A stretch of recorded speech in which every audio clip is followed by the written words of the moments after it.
और अब बात करते हैं पश्चिम बंगाल की, जो बदलाव के बाद से ही घुसपैठियों के लिए महफूज नहीं है। और इसके लिए अब हालत यह है कि बंगाल में ज्यादातर होल्डिंग सेंटर हाउसफुल हैं। आज जी न्यूज पर हम आपको पहली बार एक होल्डिंग सेंटर के अंदर से रिपोर्ट दिखाने वाले हैं, जो कि बताएगा कि कैसे डिटेक्ट, डिलीट और डिपोर्ट एक्टिव हो चुका है।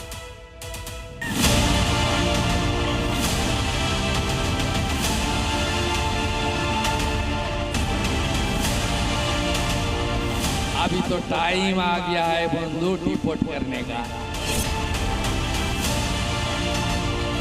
जल्दी जल्दी भागो, नहीं तो जो करना है सरकार करेगा। बंगाल में डिटेंशन सेंटर बन चुके हैं, खुल चुके हैं और पूरी तरह हाउसफुल हैं। बंगाल का होल्डिंग सेंटर कैसा है, अंदर कैसे घुसपैठिए रह रहे हैं, कितने घुसपैठिए हैं, आज इन सब की एक एक तस्वीर जी न्यूज आपके लिए लेकर आया है। तस्वीरें बंगाल के जलपाईगुड़ी की हैं, जहां जी न्यूज की टीम पहुंची तो देखा कि कैसे बंगाल का डिटेक्ट, डिलीट, डिपोर्ट वाला प्लान अमल में लाया जा रहा है। जलपाईगुड़ी में बने इस होल्डिंग सेंटर में बसों के जरिए घुसपैठियों को लाया जा रहा है, फिर उनके कागज चेक किए जाते हैं, पूरी छानबीन की जाती है और उसके बाद उनको होल्डिंग सेंटर में रखा जाता है। जलपाईगुड़ी जिले के राजगंज में बने इस होल्डिंग सेंटर में 26 लोगों को अस्थायी तौर पर रखा गया है। इनमें 7 बच्चे और 15 महिलाएं हैं, बाकी पुरुष हैं। पता चला है कि ये करीब 3 से 4 साल पहले अवैध रूप से भारत आए थे और रिक्शा चालक या रंग मिस्त्री जैसे छोटे मोटे कामों से जुड़े हुए थे। जलपाईगुड़ी में बने इस होल्डिंग सेंटर को चारों तरफ से टीम की मदद से ढका गया है। इसके अलावा अलग अलग कमरे बने हैं जहां घुसपैठियों को रखा गया है। इसमें एक कुछ बांग्लादेशी को लाया गया है। अभी इस होल्डिंग सेंटर में उन लोगों है और फाटापुकुर राजगंज में एक होल्डिंग सेंटर है, उसमें भी 26 बांग्लादेशी को लाया गया है। इसके अलावा जलपाईगुड़ी के एक और होल्डिंग सेंटर में 21 बांग्लादेशियों को रखा गया है। इससे पहले 9 को पहले ही सीमा पर भेजा जा चुका है। दरअसल बंगाल के होल्डिंग सेंटर में रह रहे घुसपैठियों के दस्तावेजों की जांच, बायोमेट्रिक वेरिफिकेशन और पहचान के बाद उन्हें सीधा बीएसएफ को सौंपा जाएगा, जो कि उनको वापस डिपोर्ट करने की प्रक्रिया शुरू करेगी। एक दामाद है ये लोग। इन सेंटर्स में घुसपैठियों को बुनियादी सुविधाएं उपलब्ध कराई जाती हैं और वहां पर सीसीटीवी की निगरानी में पुलिस की भरपूर व्यवस्था की गई है।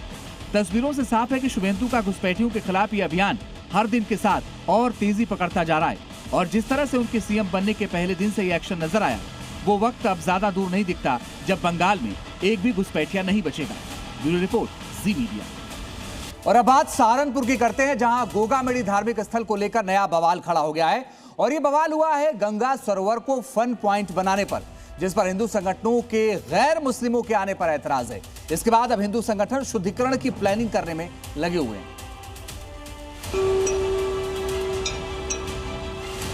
सहारनपुर के पवित्र गोगामेड़ी परिसर गोरख गंगा सरोवर को लेकर विवाद गहराता जा रहा है। हिंदू संगठनों ने मुसलमानों की एंट्री को लेकर भारी नाराजगी जाहिर की।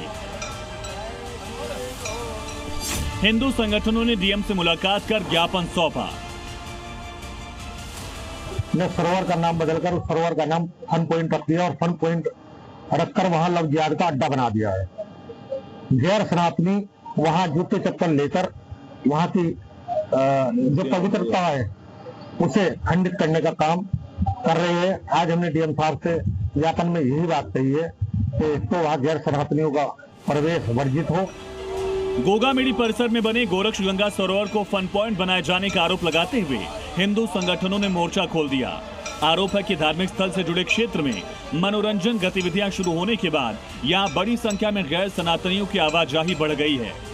नगर निगम ने इसे पर्यटन स्थल के रूप में विकसित करते हुए कपिल फन पॉइंट नाम दे दिया है, जिससे सरोवर को लेकर धार्मिक पहचान प्रभावित हुई। हिंदू संगठनों ने कहा कि यदि उनकी मांगों पर विचार नहीं किया गया तो वो परिसर के प्रवेश द्वार पर गौमूत्र के छिड़काव की व्यवस्था करेंगे। गैर सनातनियों का भी गौमूत्र से शुद्धिकरण किया जाएगा। ब्यूरो रिपोर्ट, जी मीडिया।